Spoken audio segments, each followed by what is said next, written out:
Қайырлы күн достар. Бүгін сендермен 4-ші сынып 20-ші сабақты өтетін боламыз. Сабақтың тақырыбы көп таңбалы санды бір таңбалы санға көбейту және бөлу. Бірінші тапсырма.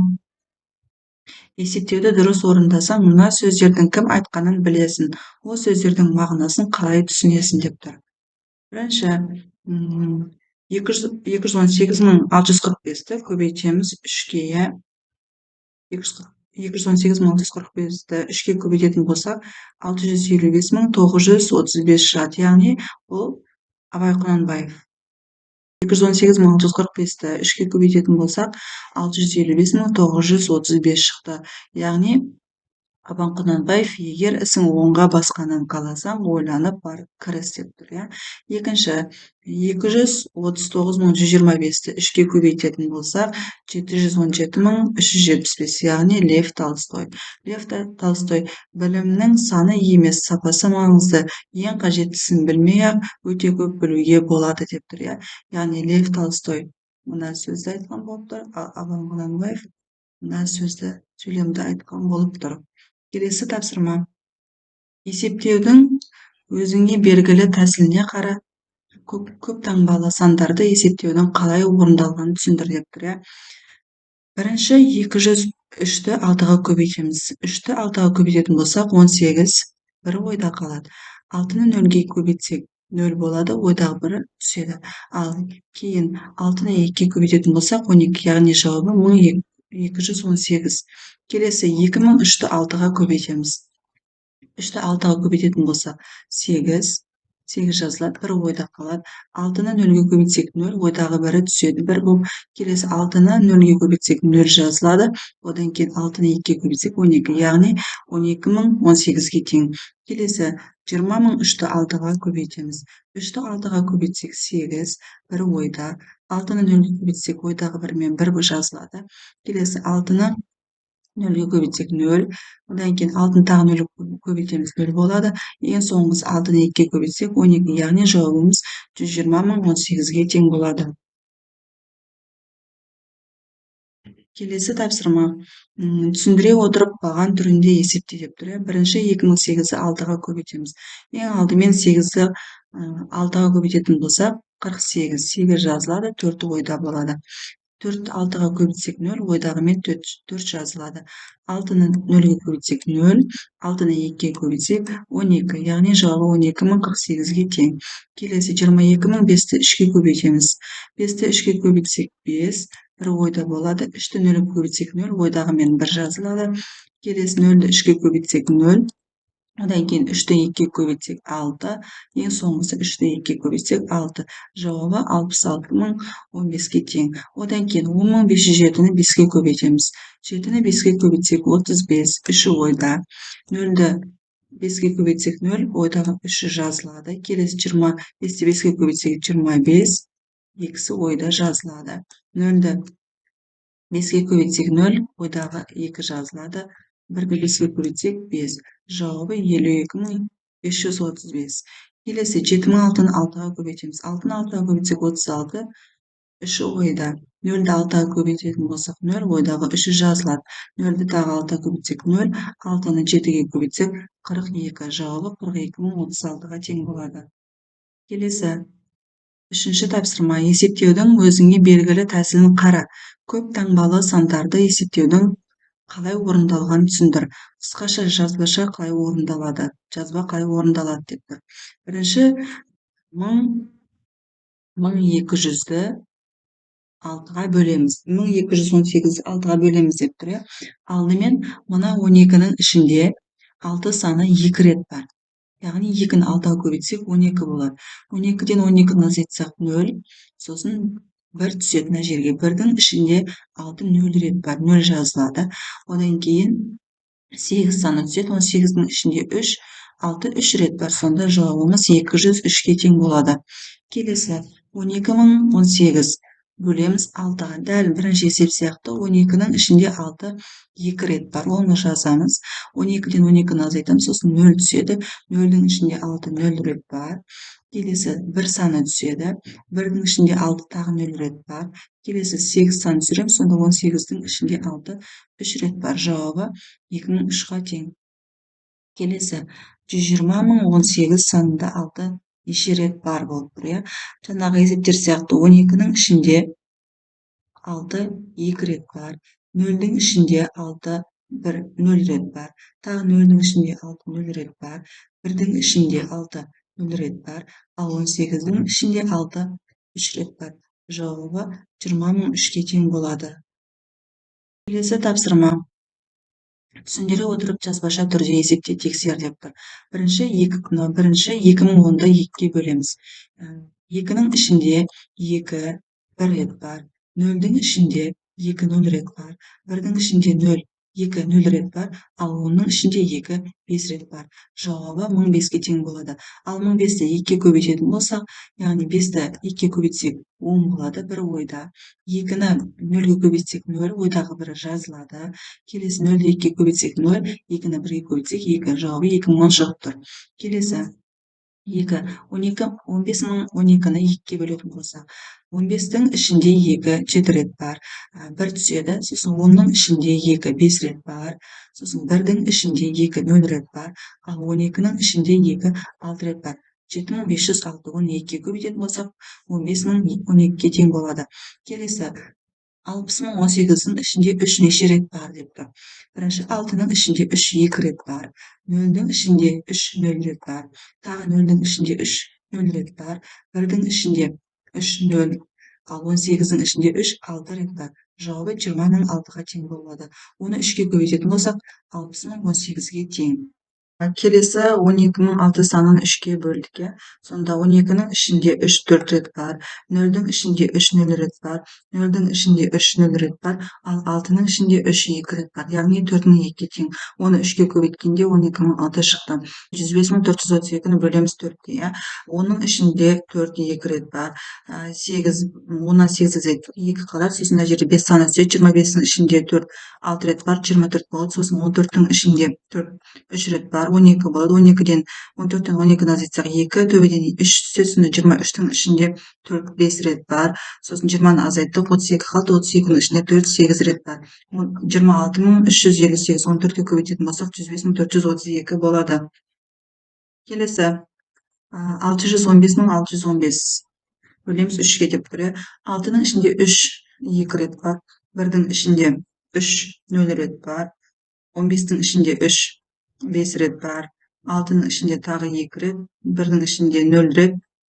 Ал 15-тің ішінде 5 рет. Сонда 205.205-ге тең болды. Оны 205.205-ті 3-ге көбейтетін болсақ, 615.615 шығады өзі. Келесі тапсырма. 841.240-ты 4-ке бөлем. 8-дің ішінде 4 2 рет бар. 4-дің ішінде 1 рет бар. 1-дің ішінде 0 рет бар. Ал 12-нің ішінде 3 рет бар. 4-дің ішінде 4 1 рет бар. 0-дің ішінде 0 рет бар. 210.310 шықты. Оны 4-ке көбейтетін болсақ, 841.240-қа тең. Келесі 631.083. 6-ның ішінде 3 2 рет бар. Тағы 6-ның ішінде 2 рет бар. 1-дің ішінде 0 рет бар. Ал 10-ның ішінде 3 рет бар. 3-ті 3-ге көбейтсек 9 болады. 10-нан 9 азайтсақ 1 қалады. Мына жерде сосын 8 түседі. 18-дің ішінде 3 6 рет бар. Соңғысы 3-тің ішінде 3 1 рет бар. Яғни жауабымыз 220.361. 220.361-ді 3-ге көбейтетін болсақ, 631.083-ге тең болады. Келесі тапсырма есепте өзара байланысты өрнектерді тап деп тұр. Бұл жерде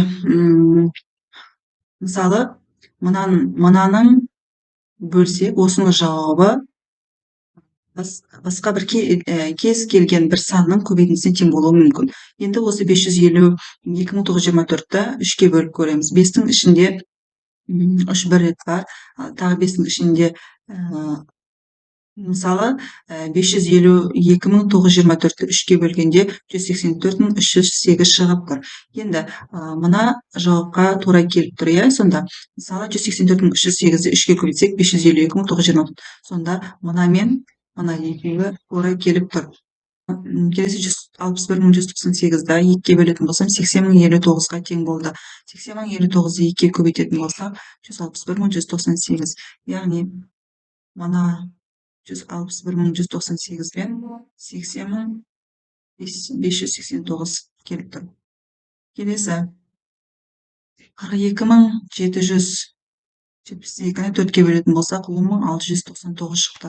10.699-ды 4-ке бөліп көрсек, 42.772. Яғни мынамен мына тура келіп тұр. Келесі тапсырма.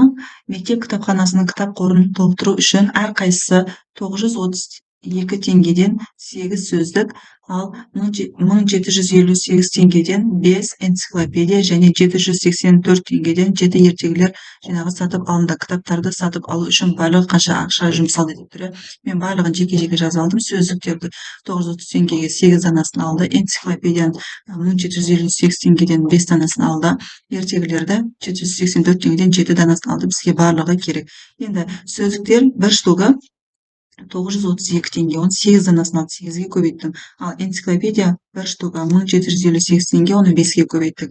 Соңғысы ертегілері бір штугы 784 теңге, оны 7-ге көбейттік.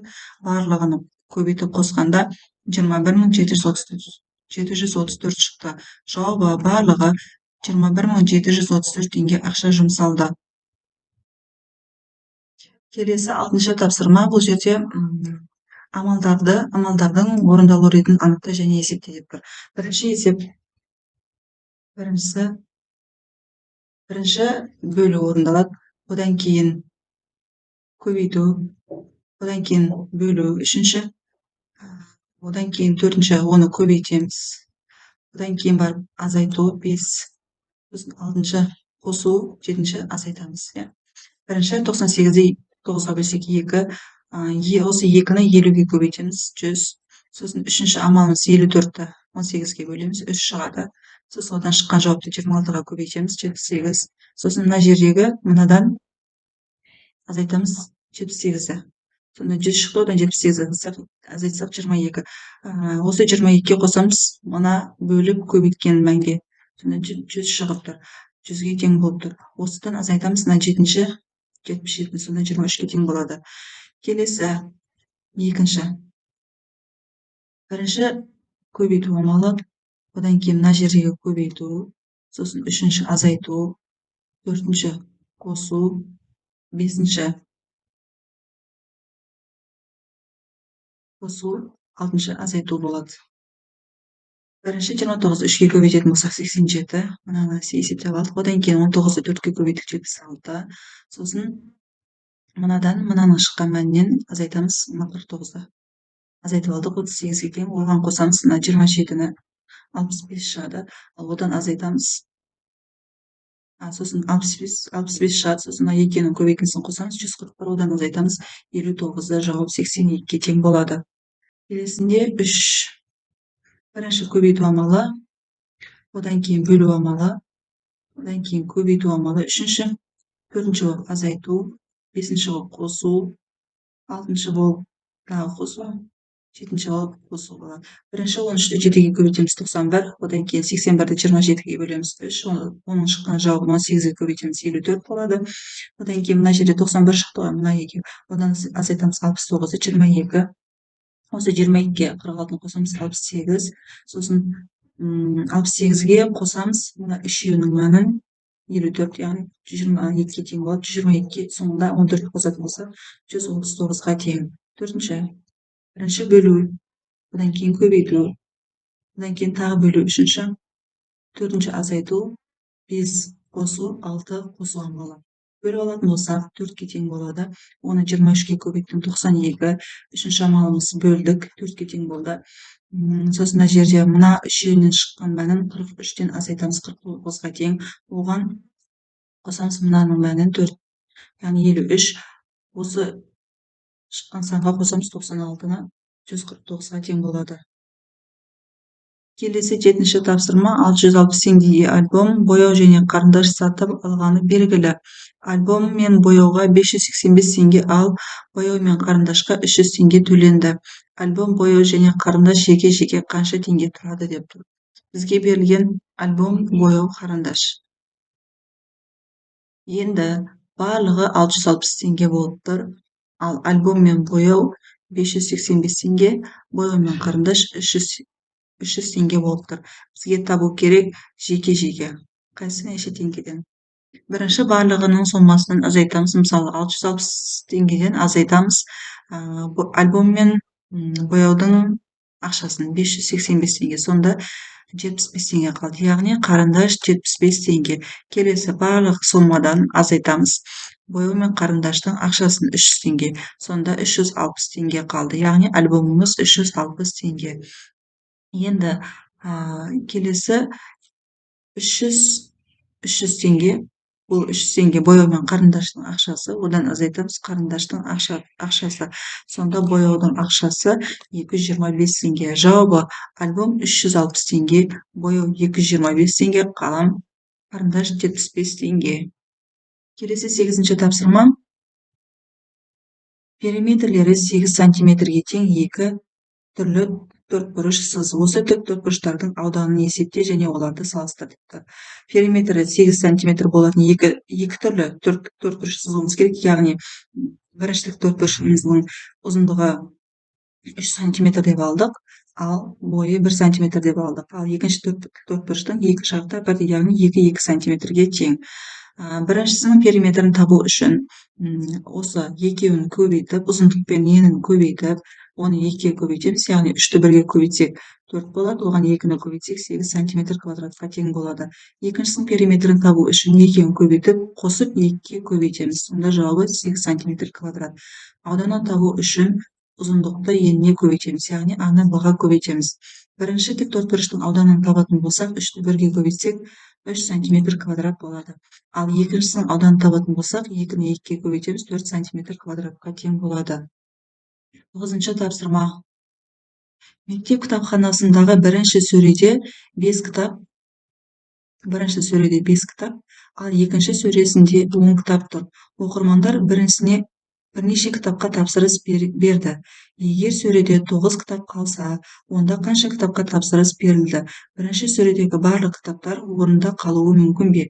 Екінші сөреде барлық кітаптар орында қалуы мүмкін бе? Бірінші сөреден неше кітапқа тапсырыс беруге болады? Екінші сөреден неше кітапқа тапсырыс беруге болады? Барлық мүмкін жағдайларды қарастыр деп тұр. Яғни бірінші сөреде 5 кітап тұр, екінші сөреде 10 кітап тұр, ал қалды 9 кітап деп тұр. Енді бізге табу керек тапсырыс, неше кітап тапсырыс берілді деп тұр. Бірінші мысалға, бір сөреде 2 кітап тұратын болса, бір кітап 5 кітап деп алуға болады. Немесе бір сөреде 2 кітап, екінші сөреде 4 кітап. Немесе үшінші нұсқасы екеуінде де 3 кітаптан. Немесе бірінші сөреде 4 кітап, екінші сөреде 2 кітап. Ал соңғы нұсқа бірінші сөреде 5 кітап, ал екінші сөреде 1 кітап. Жауабы бірінші сөредегі барлық кітаптар орында қалуы мүмкін, ал екінші сөреде барлық кітаптар орында қалуы мүмкін емес. Ал бірінші сөреде 5 кітапқа, екінші сөреде 10 кітапқа тапсырыс беруге болады. 10-шы тапсырма. Есепте деп тұр, яғни 1508-ді 8-ге көбейттік, яғни 8-ді 8-ге көбейтетін болсақ 64, 6-сы ойда болады. 8-ді 0-ге көбейтсек 0, ойдағысымен 6 жазылады. Келесі 0-ді 5-ді 8-ге көбейтетін болсақ 40, 0 жазылады, 4 ойда болады. 8-ді 1-ге көбейтсек 8, ойдағымен 12, жауабы 12.064-ке тең болады. Сол сияқты барлығына көбейтіп шықтым, калькулятормен есептеп көрсеңіздер болады. Сонымен бүгінгі 4-ші сынып 20-шы сабақ аяқталды. Менің каналыма тіркелуді ұмытпаңыздар.